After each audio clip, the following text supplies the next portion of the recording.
A man is kissing his wife, but a few thugs are watching with nasty grins, snapping photos of this intimate moment. When the man notices, he immediately speaks up to stop them. He tells them this is a private moment between him and his wife. He asks them to delete the photos. But the punks not only refuse to delete the photos, they also provocatively post the pictures online. They even pour an entire bottle of juice over the man's head. Seeing that he doesn't dare fight back, they push their luck even further. They loudly curse at the man, calling him a worthless loser who can only rely on his wife. Faced with such humiliation, the man simply turns around and silently leaves the scene with his wife. On the way home, his wife keeps comforting him, and she doesn't want her husband to get into a fight with them. She doesn't like men who have violent tendencies. So the next day, he signs his wife up for a kickboxing class. She takes out all her anger on the punching bag. She even accidentally hurts a friend she just met. She complains to her friend, even though her husband is very timid, he's really good at taking care of the family, and he absolutely adores her and their 3 kids. However, what she doesn't know is, her husband was once a top-tier professional assassin before they got married.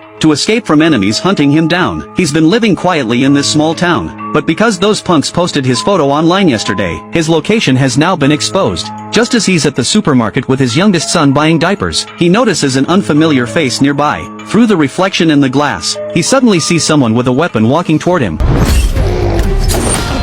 He wants to negotiate with the assassin, asking him to let the child go first, but the killer doesn't listen to his explanation at all. Even though he hasn't trained in many years, his body is still incredibly agile, and just as he's apologizing for the damage he's caused, the assassin suddenly gets back up, nearly causing his son to get hurt. This completely sets him off. He furiously gives the assassin a brutal beating with just his left hand, then calmly picks up the diapers from the floor. Under the shocked stares of the neighbors, he pays and walks out of the supermarket. Realizing his location has been compromised, he slowly drives back home, with a beautiful drift. He leaves the neighbors completely stunned. He goes to the 3rd step, using a knife to cut open the wall beside it. He presses a hidden button. The white panel on the stairs instantly opens. He pulls out a black bag that's been sealed away for 18 years. Inside are 2 guns, and passports he prepared in advance for his family. Besides that, there's also a full $1 million in cash. After quickly packing everything up, he takes the 3 kids to find his wife. When she hears her husband suddenly saying he wants to take them on a trip, his wife is very confused.